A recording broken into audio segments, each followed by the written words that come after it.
Assalamualaikum warahmatullahi wabarakatuh. Perkenalkan, nama saya Ahmad Barudin Ramdan.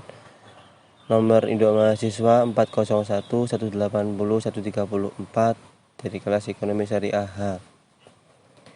Di sini saya akan menjelaskan sedikit tentang Al-Fat dan Al-Rizq mata kuliah tafsir ekonomi. Al-Fat sendiri berasal dari kata al-ziyadah wal khair, yang artinya itu kelebihan dan kebaikan.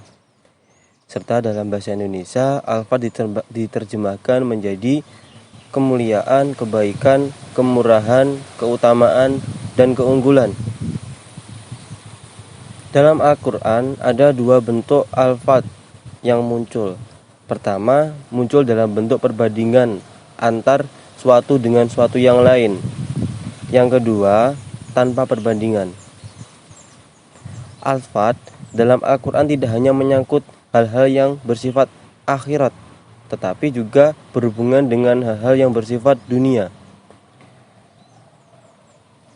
Wahbah al-Zuhaili menyatakan bahwa Allah telah membuat perbedaan berlebih dan berkurang pada hal rezeki di antara manusia.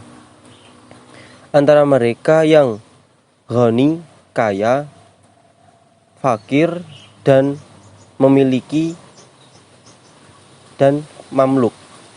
Nah, itulah bagi mereka yang berlebih hartanya dituntut untuk memberikan hartanya sebagian kepada khodam atau budak mereka yang kurang.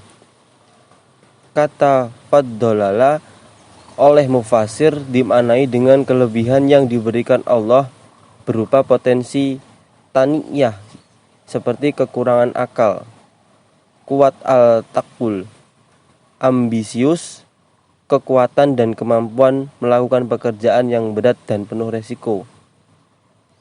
Sebaliknya, kehidupan wanita adalah kehidupan yang ditopang oleh rasa ihsasiyah dan kelembutan. Adapun yang dimaksud dengan bima anfaqu adalah kemampuan laki-laki untuk memenuhi mahar dan nafkah bagi keluarga. Kata Al-Fat tidak hanya diartikan sebagai kelebihan material atau ganjaran di surga nanti, tetapi juga menyangkut hal yang sifatnya internal, kemampuan akal, emosi, dan kekuatan nurani hatinya. Dengan demikian, kelebihan ini dapat dicapai bagi mereka yang ingin memperoleh. Dengan demikian, kata Al-Fat ternyata diikuti oleh beragam tafsir seperti terhadap terma tersebut. Makna Al-Fat sangat tergantung pada konteks ayat yang menggapitnya. Namun yang jelas, sebagaimana yang disebutkan, Al-Fat memiliki makna sederhana, ialah rezeki, karunia, dan nikmat dari Allah Subhanahu wa Ta'ala. Kontekstualitas ekonomi Islam, Al-Fat adalah karunia yang berbentuk materi di dunia, tetapi juga imaterial di akhirat. Bahkan potensi yang dimiliki manusia membedakan dengan makhluk lainnya juga merupakan bentuk Al-Fat. Disamping dengan cara konvensional untuk memperoleh Al-Fat atau rezeki, ternyata ada cara lain, yakni dengan cara menjadi hamba Allah yang terpilih. Mereka mendapatkan cinta Allah. Dengan demikian, dua bentuk Al-Fat, yakni cara kita memperoleh dengan kerja keras, dan ada pula Al-Fat yang diberikan oleh Allah kepada kita dengan orang yang dikehendakinya.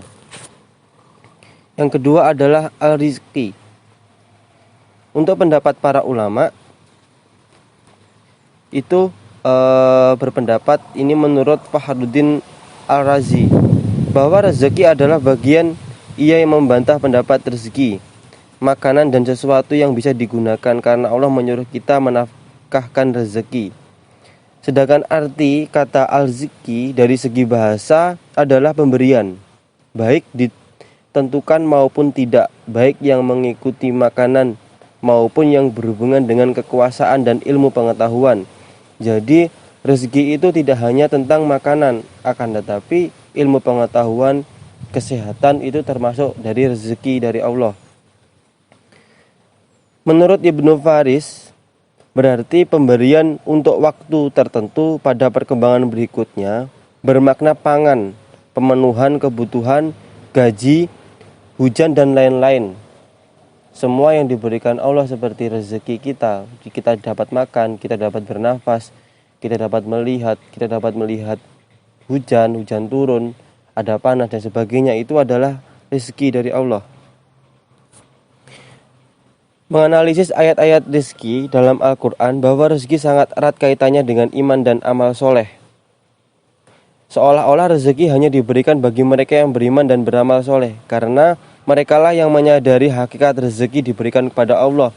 Jadi konteks seperti ini adalah ketika kita bisa mensyukuri apa yang diberikan oleh Allah, dan kita bisa melihat dari segi apapun, entah itu rezeki, kesehatan dan lain-lain, dan kita meyakini semua itu dari Allah, maka Allah akan memberikan rezeki yang berlebih kepada kita. Mencermati kata rezeki dalam Al-Quran, ditemukan macam-macam rezeki. Pertama, makanlah seperti buah-buahan antara lain di dalam Quran surat Al-Maidah ayat 88, Al-An'am ayat 142.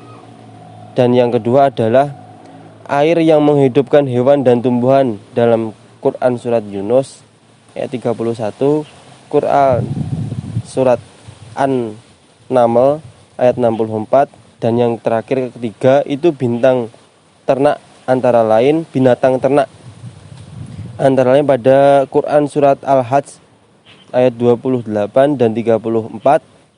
Dan yang keempat, istri dan anak-anak dalam Quran surat An-Nahl ayat 72. Serta kelima, hamba sahaya pada surat Al-Rum ayat 28. Kontekstualitas ekonomi Islam itu menurut Dawam Raharjo menuliskan bahwa Tuhan adalah sumber rezeki, tetapi itu tidak mungkin diperoleh tanpa kerja. Jadi kita berprinsip bahwa rezeki itu tidak ada yang mengatur, yaitu Allah Subhanahu wa taala, kan, tapi tidak berikhtiar bekerja, itu sama saja. Pada dasarnya rezeki itu belum bisa dikatakan sebagai rezeki selama belum dimanfaatkan dalam kehidupan. Dengan demikian, Islam sangat mendorong pemanfaatan harta buat kehidupan yang baik. Jadi kita mencari harta itu dengan halal, dengan cara yang baik. Begitu pula kita memanfaatkan harta itu dengan pemanfaatan yang baik, tidak ada mudaratnya. Seperti itu. Kurang lebihnya saya mohon maaf. Sekian, apabila ada salah kata mohon dimaafkan. Wallahualam. Assalamualaikum warahmatullahi wabarakatuh.